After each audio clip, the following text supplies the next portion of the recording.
നമസ്കാരം. പുതിയ വീഡിയോയിലേക്ക് എല്ലാവർക്കും സ്വാഗതം.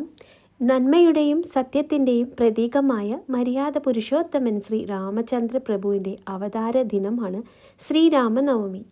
അധർമ്മത്തിന്മേൽ ധർമ്മം വിജയിച്ചു വരച്ചതിൻ്റെയും ഒരു മനുഷ്യൻ തൻ്റെ ജീവിതത്തിൽ എങ്ങനെ മാതൃകയാകണമെന്ന് ലോകത്തിന് കാണിച്ചു കൊടുത്ത ആ പുണ്യദിനം ഇതാ അടുത്തു വന്നിരിക്കുകയാണ്. 2026 ചൈത്രമാസത്തിലെ ഈ ശുക്ലപക്ഷ നവമിക്ക് ഏറെ പ്രത്യേകതകളുണ്ട്. രാഹുകേതു ദോഷങ്ങൾ അകറ്റാനും കുടുംബത്തിൽ ഐശ്വര്യവും സമാധാനവും നിറയ്ക്കാനും ഈ ഒരു ദിവസം നമ്മൾ എങ്ങനെയൊക്കെയാണ് ഭഗവാനെ ഉപാസിക്കേണ്ടത്, ഈ വർഷത്തെ ശ്രീരാമനവമി വരുന്നത് എന്നാണെന്നും വ്രതം അനുഷ്ഠിക്കുമ്പോൾ ശ്രദ്ധിക്കേണ്ട കാര്യങ്ങൾ എന്തൊക്കെയാണെന്നും നമ്മുടെ ആഗ്രഹങ്ങൾ സഫലമാകാൻ ഹനുമാൻ സ്വാമിക്കും ശ്രീരാമദേവനും നൽകേണ്ട പ്രത്യേക വഴിപാടുകൾ എന്തൊക്കെയാണെന്നും ഇന്നത്തെ വീഡിയോയിലൂടെ ഞാൻ വിശദമായിട്ട് പറയുന്നുണ്ട് കേട്ടോ. അപ്പോൾ വീഡിയോ ഫുള്ളായിട്ട് കാണാൻ ശ്രമിക്കുക. അപ്പോൾ ആദ്യമായിട്ടാണ് നമ്മുടെ ചാനൽ കാണുന്നുണ്ടെങ്കിൽ ഇഷ്ടപ്പെടാമെന്ന് സബ്സ്ക്രൈബ് ചെയ്തിട്ട് കാണാൻ ശ്രമിക്കണേ. അപ്പോൾ വീഡിയോ മുഴുവനായിട്ട് കാണണം കേട്ടോ. ഭഗവാന്റെ അനുഗ്രഹം എല്ലാവരും ഉണ്ടാവാനായിട്ട് ഞാൻ പറയുന്ന ഈ കാര്യങ്ങളൊക്കെ ചെയ്താൽ മതി. ഈ വർഷം മാർച്ച് 27 വെള്ളിയാഴ്ചയാണ് നമ്മൾ ശ്രീരാമനവമി ആയി ആചരിക്കേണ്ടത്. ചിലയിടങ്ങളിൽ മാർച്ച് 26 വ്യാഴാഴ്ച ആഘോഷിക്കുന്നുണ്ടെങ്കിലും പുണർത നക്ഷത്രവും നവമി തിഥിയും ഒത്തുചേരുന്ന ആ ഒരു ഉച്ച സമയത്താണ് ഭഗവാൻ അവതരിച്ചത് എന്നതിനാൽ മാർച്ച് 27 കൂടുതൽ പ്രാധാന്യം. അപ്പോൾ നവമി തിഥി മാർച്ച് 26 രാവിലെ 11:48 മുതൽ മാർച്ച് 27 രാവിലെ 10:10 വരെയാണ്. പുണർത നക്ഷത്രം വരുന്നത് മാർച്ച് 26 വൈകുന്നേരം 4:19 മുതൽ മാർച്ച് 27 വൈകുന്നേരം 3:24 വരെയാണ്. അപ്പോൾ ദശരഥ മഹാരാജാവിൻ്റെയും കൗസല്യ ദേവിയുടെയും പുത്രനായും മഹാവിഷ്ണു ശ്രീരാമനായി അവതരിച്ച ദിവസമാണ്. ഒരു മനുഷ്യൻ ഈ ഭൂമിയിൽ എങ്ങനെ ജീവിക്കണമെന്ന് കാണിച്ചു തന്ന മര്യാദ പുരുഷോത്തമനാണ് ശ്രീരാമസ്വാമി.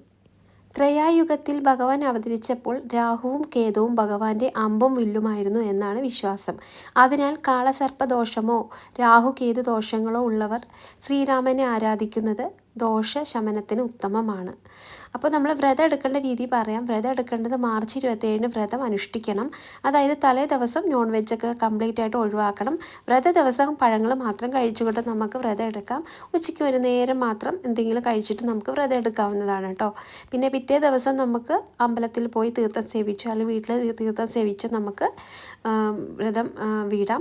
അടുത്ത ദിവസം തന്നെ ശനിയാഴ്ചയാണ്. രാവിലെ ക്ഷേത്രത്തിൽ നിന്നോ നമുക്ക് തീർത്ഥം കിട്ടുമല്ലോ, അല്ലെങ്കിൽ നമുക്ക് വീട്ടിൽ തുളസി തീർത്ഥം കുടിച്ചിട്ടാണെങ്കിലും വ്രതം അവസാനിപ്പിക്കും. അപ്പോൾ നമ്മൾ മറ്റുള്ള വ്രതങ്ങൾ എടുക്കുന്ന പോലെ തന്നെ തലേ ദിവസം വ്രതം തുടങ്ങണം. എല്ലാ രീതിയിലും നമ്മൾ ശുദ്ധീകരിക്കണം. പല രീതിയിലുള്ള, അതായത് പച്ചക്കറികൾ മാത്രം കഴിക്കുക, മനസ്സിന് നല്ല പ്രവൃത്തികൾ ചെയ്യുക, പിന്നെ മദ്യം മാംസ്യം അങ്ങനെയുള്ളതെല്ലാം ഒഴിവാക്കുക, ബ്രഹ്മചര്യം അനുഷ്ഠിക്കണം. അങ്ങനെ കുറേ കാര്യങ്ങൾ ശ്രദ്ധിക്കുക നമ്മൾ വ്രതം എടുക്കുന്ന പോലെ തന്നെ. പിന്നെ കുറച്ച് കാര്യങ്ങൾ പിറ്റേ ദിവസം നമ്മൾ അമ്പലത്തിൽ പോയിട്ട് പ്രാർത്ഥിച്ച് വ്രതം തീർത്ഥം സേവിച്ച് നമുക്ക് വ്രതം അവസാനിപ്പിക്കുന്നതാണ്. പിന്നെ ആഗ്രഹസിദ്ധിക്കുള്ള കർമ്മങ്ങൾ ചെയ്യണം. അതായത് ശ്രീരാമജയം എഴുതൽ, അതായത് 108 തവണ ശ്രീരാമ ജയം എന്ന് എഴുതുന്നത് പാപങ്ങൾ അകലാൻ, നമ്മൾ എന്ത് ചെയ്ത പാപങ്ങൾ അകലാനായിട്ട് ഈ ഒരു ഇത് നല്ലതാണ്. പിന്നെ വെറ്റില സമർപ്പണം 11, 20, 54 അല്ലെങ്കിൽ 108 വെറ്റിലകളിൽ സിന്ദൂരം പനിനീരിൽ ചാലിച്ച് രാമ രാമ എന്ന് എഴുതി മാലയായിട്ട് ഹനുമാൻ സ്വാമിക്ക് സമർപ്പിക്കണം. നല്ലതാണ് കേട്ടോ. നിങ്ങളുടെ ഏത് വലിയ ആഗ്രഹവും സാധിക്കാനായിട്ട് ഇത് സഹായിക്കും. അപ്പോൾ വെറ്റില കിട്ടാത്തവർ പേപ്പർ കഷ്ണങ്ങളിൽ എഴുതിയിട്ട് മാലയായിട്ട് സമർപ്പിക്കാം, കുഴപ്പമില്ല. അപ്പോൾ അത് എഴുതി ചേർത്തത് നല്ലതാണ്. അപ്പോൾ എണ്ണം എന്ന് പറയുമ്പോൾ പലവർക്കും വലിയ സംഖ്യകൾ എഴുതാൻ പാടാം. 11, 21, 54. അപ്പോൾ പറ്റുന്നവർ 108 തന്നെ ചെയ്യാൻ നോക്കുക കേട്ടോ. അപ്പോൾ വെറ്റില കിട്ടുമെന്നുണ്ടെങ്കിൽ വെറ്റില സമർപ്പിക്കാം, ഇല്ലെങ്കിൽ പേപ്പർ കഷ്ണങ്ങൾ എഴുതിയിട്ട് മാലയായിട്ട് സമർപ്പിക്കാം. നല്ലതാണ് കേട്ടോ. പിന്നെ ശ്രീരാമജയം എഴുതുന്നത് പാപങ്ങൾ അകറ്റാനും നല്ലതാണ്. 108 പ്രാവശ്യം ശ്രീരാമജയം എന്ന് എഴുതണം, നല്ലതാണ്. പിന്നെ രാമായണ പാരായണം, സന്താന സൗഭാഗ്യത്തിനായിട്ട് ബാലഖണ്ഡം വായിക്കുക, അതുപോലെ കുടുംബ ഐക്യത്തിനായിട്ട് സുന്ദരകാന്ഡം പാരായണം ചെയ്യുന്നതും അന്നേ ദിവസം നല്ലതാണ്. പിന്നെ ശ്രീരാമ ക്ഷേത്രത്തിലോ വിഷ്ണു ക്ഷേത്രങ്ങളിലോ ഞാൻ കുറച്ച് വഴിപാടുകൾ പറയാതെ അന്നേ ദിവസം കഴിക്കുന്നത് വളരെ നല്ലതാണ് കേട്ടോ. അതായത് നമ്മുടെ പാപം, നമ്മൾ ചെയ്ത ഏത് രീതിയിലുള്ള പാപങ്ങൾ അകലാനായിട്ട് നമ്മൾ തുളസിമാല അന്നേ ദിവസം ചാർത്തുന്നത് നല്ലതാണ് പാപനാശത്തിന്. അതുപോലെ നമ്മുടെ വീട്ടിൽ ദാരിദ്ര്യം അങ്ങനെയുള്ള പ്രശ്നങ്ങളൊക്കെ ഉണ്ടെങ്കിൽ അത് അകലാനായിട്ട് താമരമാല ചാർത്തുന്നത് നല്ലതാണ്. ദാമ്പത്യ സുഖത്തിന് കുട്ടികൾ ഉണ്ടാവാനൊക്കെ ആയിട്ട് മുല്ലപ്പൂമാല അന്നേ ദിവസം ചാർത്തുന്നത് നല്ലതാണ്. പിന്നെ ജോലി തടസ്സങ്ങൾ, വിദ്യാ തടസ്സങ്ങളൊക്കെ മാറാനായിട്ട് നമുക്ക് പാൽപ്പായസം കഴിപ്പിക്കുക അന്നേ ദിവസം. പിന്നെ ഐശ്വര്യത്തിനും എല്ലാ രീതിയിലുള്ള സൗഭാഗ്യത്തിനൊക്കെ നമുക്ക് മഞ്ഞപ്പെട്ട് സമർപ്പിക്കുന്നത് നല്ലതാണ് കേട്ടോ. ഓം രാമ രാമ എന്ന മൂലമന്ത്രം 108 തവണ ചൊല്ലുന്നത് ഉത്തമമാണ്.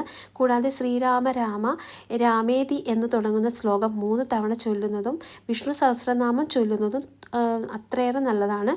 ശ്രീരാമനവമി ദിവസം ഭഗവാന്റെ നാമങ്ങൾ ജപിക്കുന്ന വീട്ടിൽ നെഗറ്റീവ് ഊർജം ഉണ്ടാവില്ല. എല്ലാവർക്കും ഭഗവാന്റെ ആഞ്ജനേയ സ്വാമിയുടെയൊക്കെ അനുഗ്രഹം ലഭിക്കുമെന്നാണ് പറയുന്നത്. രാമ എന്ന 2 അക്ഷരം കേവലം ഒരു നാമമല്ല.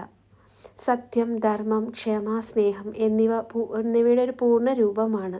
ദശരഥപുത്രനായ ശ്രീരാമൻ ഒരു രാജാവ് എങ്ങനെയായിരിക്കണം, ഒരു മകൻ എങ്ങനെയായിരിക്കണം, ഒരു ഭർത്താവ് എങ്ങനെയായിരിക്കണം എന്ന് ലോകത്തിന് തന്നെ കാണിച്ചു തന്ന അവതാര പുരുഷൻ. വനവാസത്തിൻ്റെ ഒരു കഠിനമായ പാതകളിലും ധർമ്മം കൈവിടാതെ ജീവിച്ച ശ്രീരാമൻ എന്ന സൂര്യൻ്റെ പ്രകാശമാണ് ഹനുമാൻ സ്വാമി. ഭക്തിയുടെയും സേവനത്തിൻ്റെയും പര്യായമായ ആഞ്ജനേയൻ. അറിവിലും കരുത്തിലും അജയനാണ്.